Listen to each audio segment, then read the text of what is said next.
Nanti bahayanya begini Mbak, sama-sama sembuh. Tapi kalau tauhid kita bengkong kan masalah itu.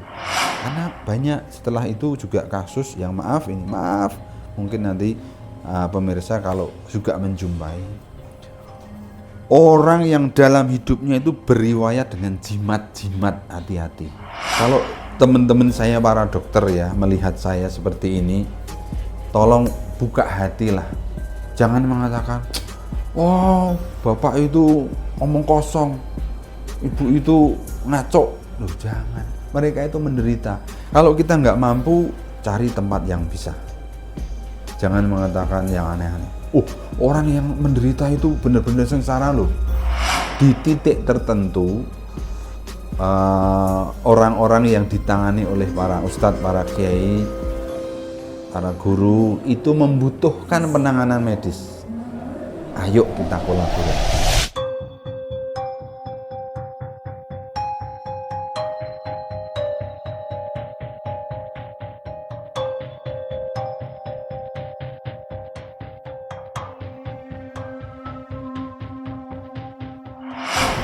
Halo Sobat Brilio, tak bisa dipungkiri, ilmu hitam seperti santet masih dipercayai di kalangan masyarakat Indonesia.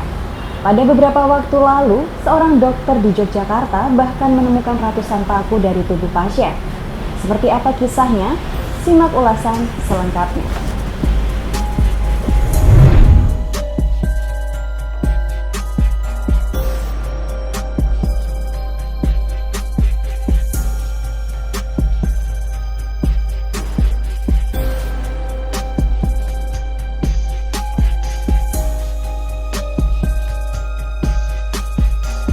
Saya nggak tahu kalau ada itu, taunya jalan jatuh. Jatuh sendiri kan satu ininya penuh banget. Satu itu lebih dari 20, satu lubang. Satu lubang itu lebih dari 20-an. Di ronsen di ini itu nggak ada. Sama sekali nggak ada. Jadi kalau ketahuan kalau diambil kayak ustadz apa-apa itu bisa diambil, bisa, tapi kalau waktu diambil itu numpuk lagi, diambil ada lagi, diambil ada lagi.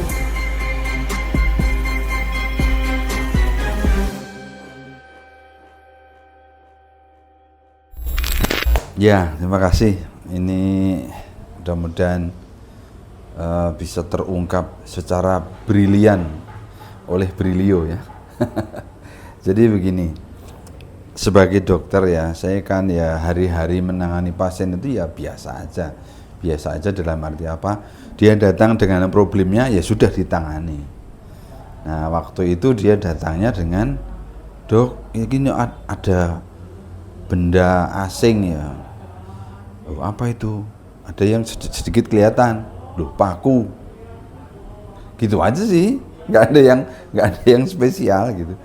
Nah ya udah, karena banyak, call tim operasi, siapkan, terus semalam operasi, ya udah.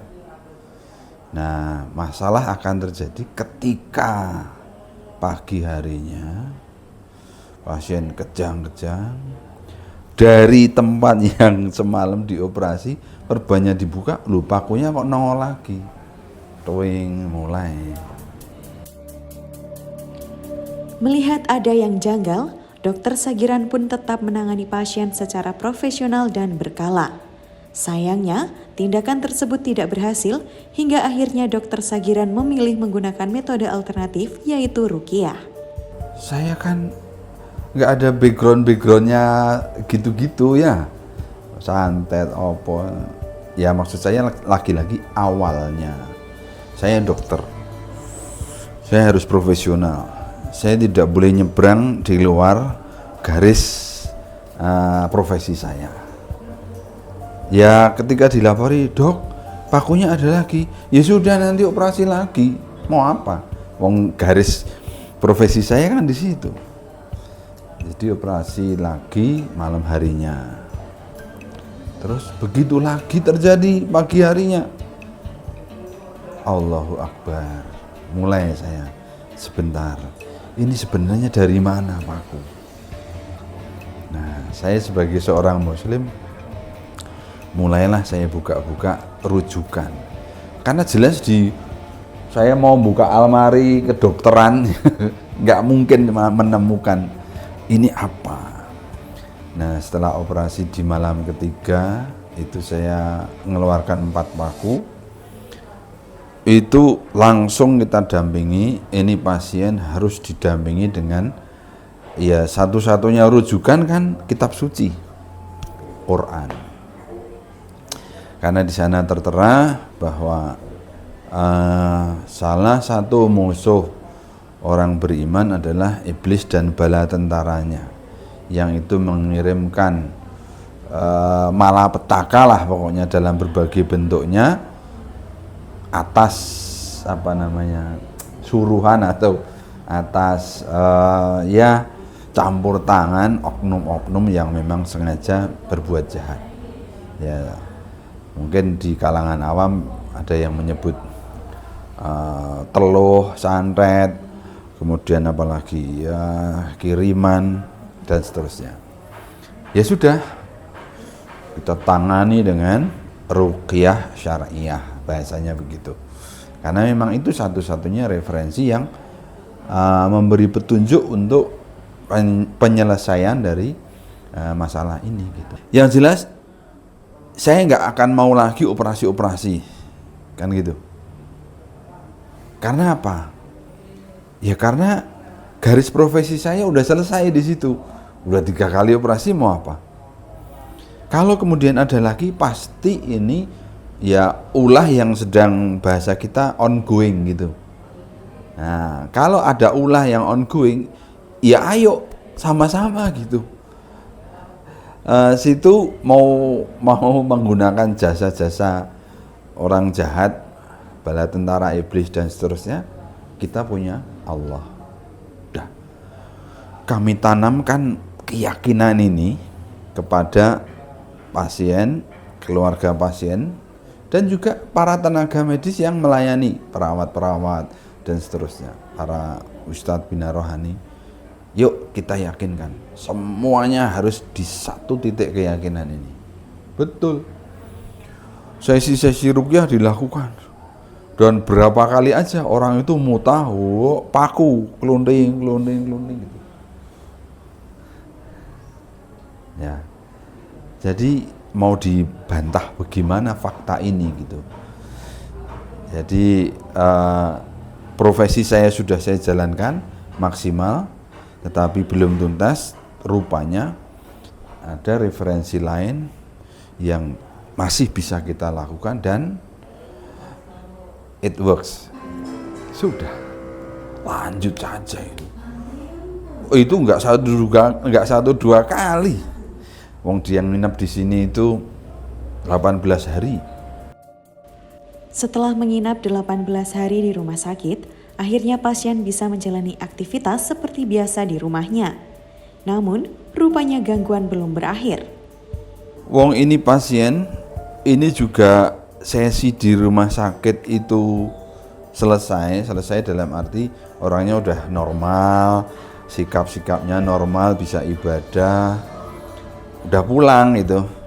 Tapi di rumah itu belum selesai, sehingga kami dipanggil, dok, ini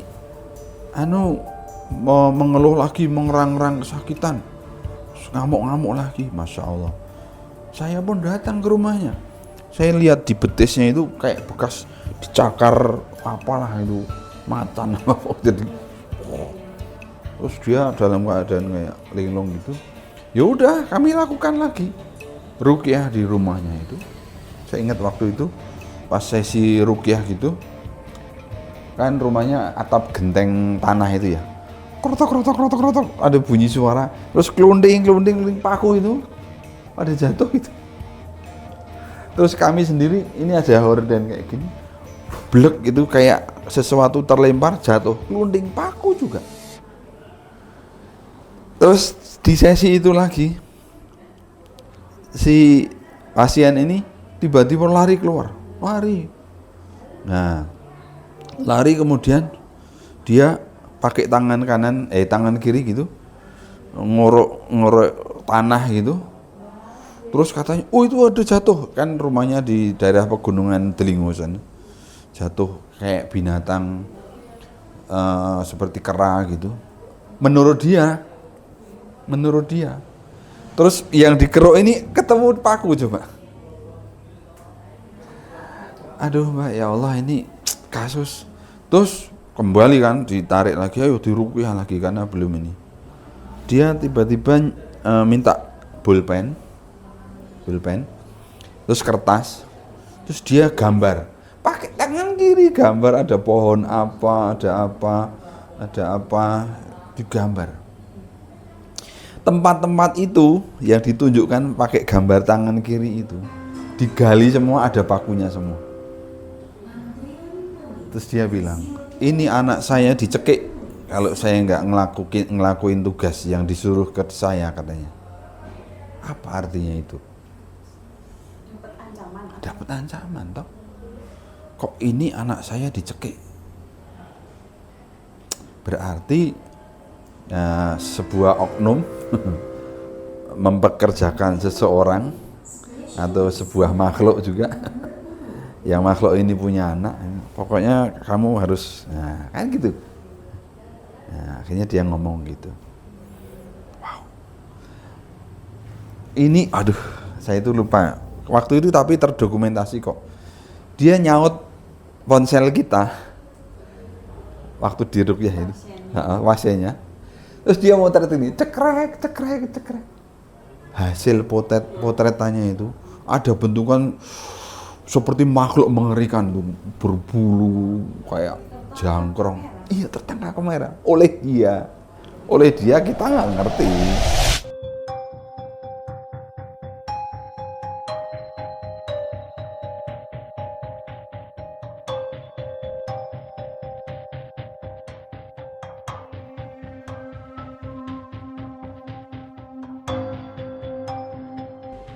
Melihat fenomena ini, Dokter Sagiran yang awalnya tidak percaya adanya santet, akhirnya mulai mempercayainya. Ia pun memiliki pandangan menarik terkait santet yang digolongkan ke dalam sindroma non-medis. Gini, bukti itu bisa bukti secara langsung, bisa bukti secara tidak langsung. Kalau bukti secara langsung itu bukan bidang saya. Tapi saya bisa mengatakan ini bukti bahwa santet itu ada, meskipun bukti ini tidak langsung. Terus gimana caranya? Caranya adalah saya terapkan ilmu kedokteran murni yang itu bidang saya. Kalau itu nggak masuk, langsung saya kategorikan ini curiga berat, ya, sangat dimungkinkan oleh sebab itu, gitu. Nah, bukti secara tidak langsung itu namanya sindroma klinis. Ya, mungkin bisa digarisbawahi, sindroma klinis. Contoh, orang tipes. Sindroma klinisnya kan jelas, panas, pola panasnya begini, muntah-muntah, berak-berak, dan seterusnya. Itu namanya sindroma klinis. Nah, orang epilepsi tadi, nanti ada orang namanya dysmenorrhea. Sindroma misalnya stroke, kan tahu sendiri kan, vertigo segala macam, itu semuanya ada sindroma. Sindroma itu nanti dibuktikan dengan pemeriksaan penunjang. Kalau tipes tadi, oke, saya ambil fesesnya, saya cari kumannya, namanya Salmonella typhosa, ketemu, nah tipes. Kalau stroke, vertigo, apa, di ronsen, di foto CT scan dan seterusnya. Sindroma mesti cocok nanti.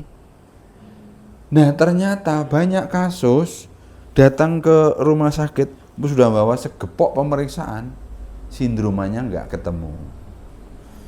Di ronsen nggak ada apa-apa, diperiksa feses normal. Ya sudah, apalagi penyebabnya?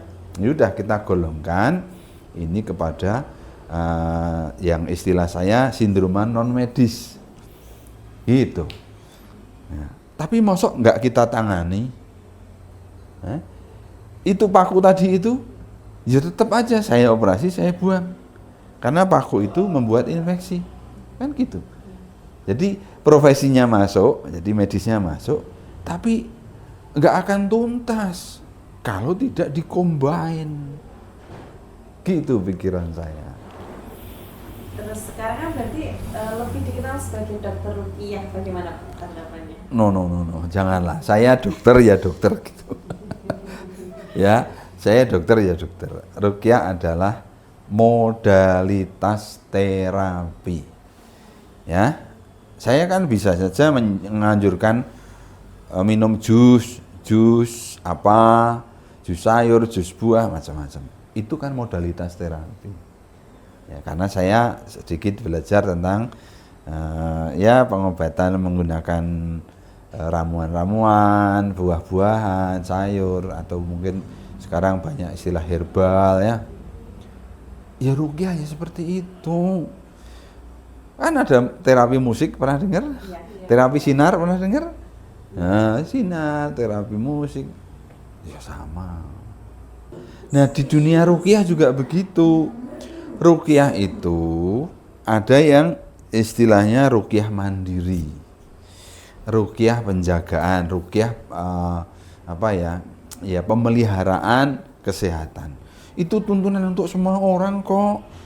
Wong ruqyah itu artinya membaca doa itu saja, bukan mantra-mantra, bukan, membaca doa gitu. Makanya contoh ya, saya kasih contoh saja yang mudah banget, dan ini mestinya hampir semua orang Islam kalau tambah sedikit saja bacaannya pasti ketemu.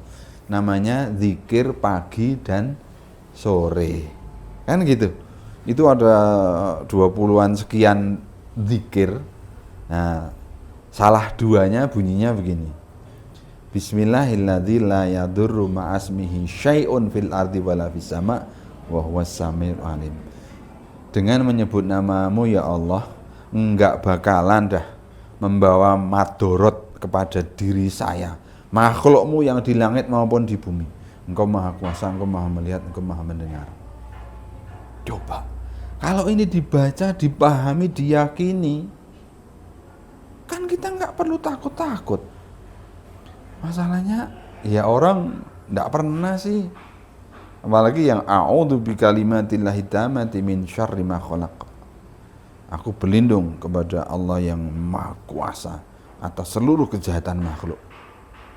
Coba. Tapi masalahnya orang Islam jarang yang mengamalkan begini.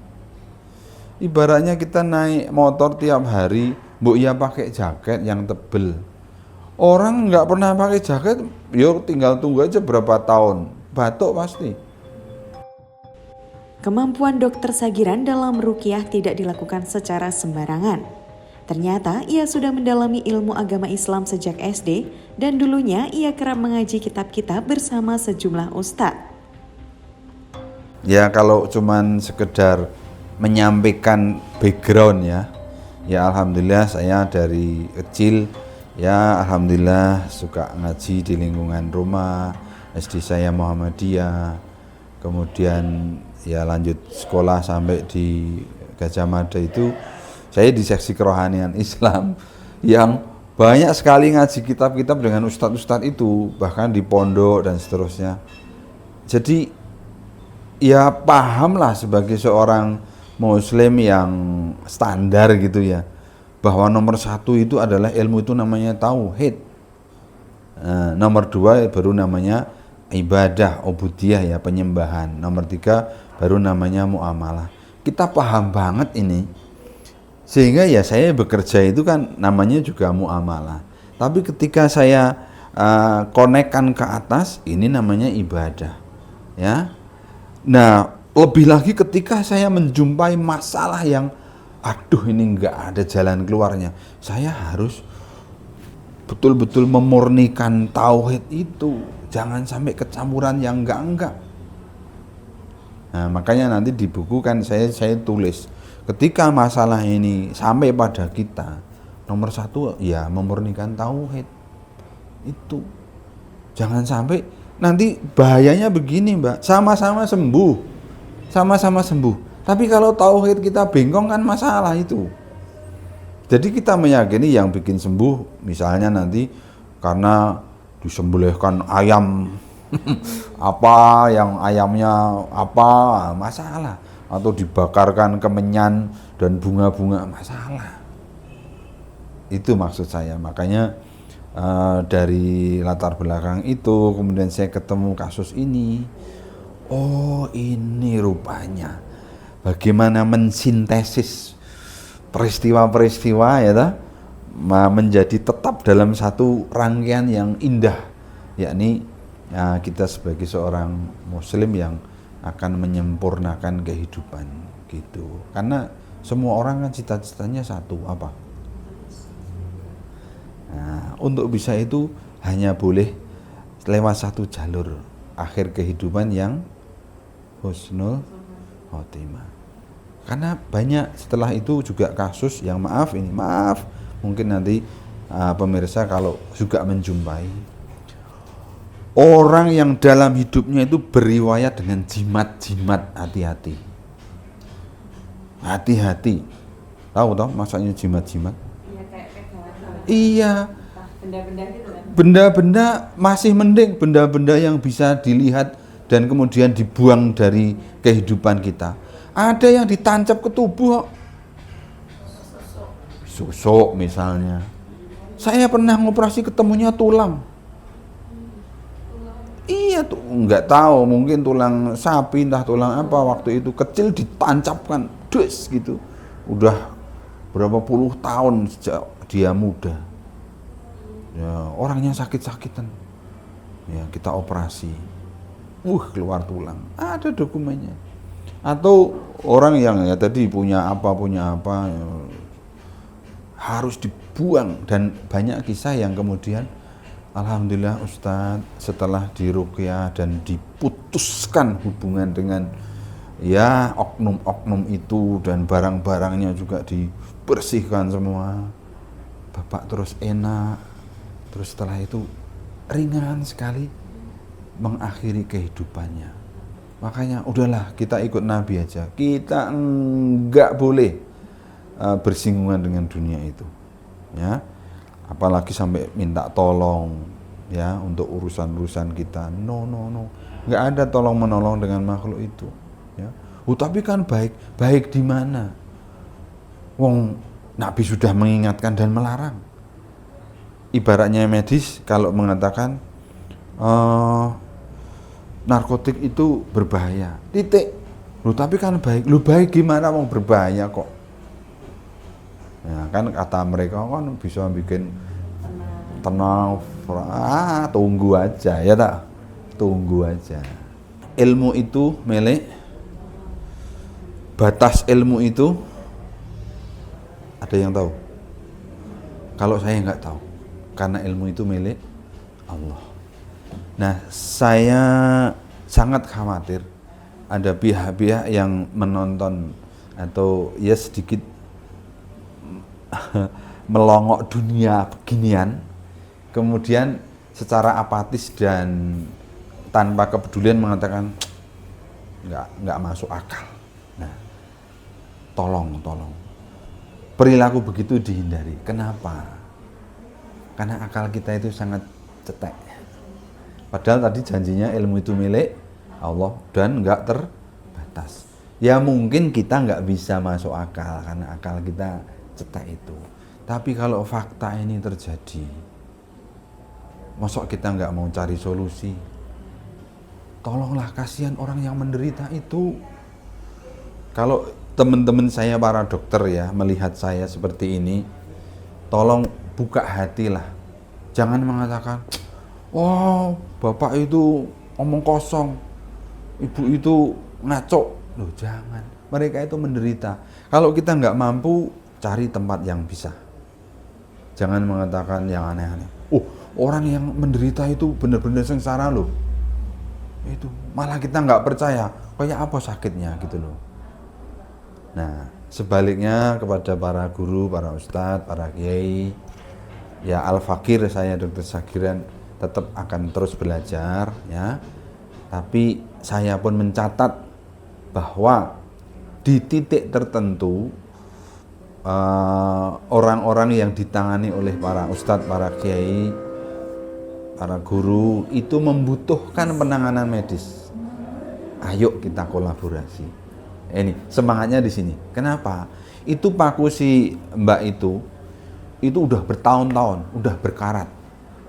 Kalau di ruqyah pun nggak akan keluar, karena paku yang awal-awal saya operasi itu memang oleh pengirimnya udah ditinggal. Ditinggal itu artinya udah ditancap dan menjadi benda biasa.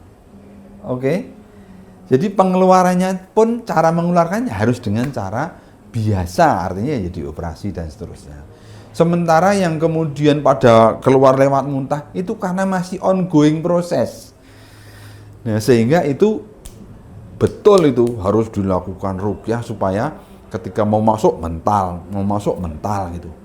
Nah, tolong ini dipahami seperti ini secara pemahaman ini. Karena di sisi lain lagi saya itu saat ini di wah itu mau trik aja gitu. Astagfirullahaladzim. Trik aja. Trik gimana maksudnya? Orang masukkan paku, nanti dilihat paku yang 15 cm gimana masuknya? Trik gimana? Atau itu pasiennya iseng. Lu pasien iseng gimana? Wong dia menderita kok dikatakan iseng. Apalagi kalau yang dituduh itu saya, itu dokternya udah ngesak paku misalnya. Astagfirullah, tolong.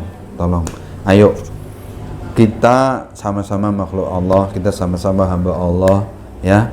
Jangan saling mengganggu, jangan saling merugikan pihak satu dengan yang lain, ya. Saya juga tidak kepengen kemudian apalagi tadi ini dokter apa dukun? Bukan, saya tetap dokter, ya, silahkan. Tapi tolong, semua profesi mesti punya etika, mesti punya rambu-rambu.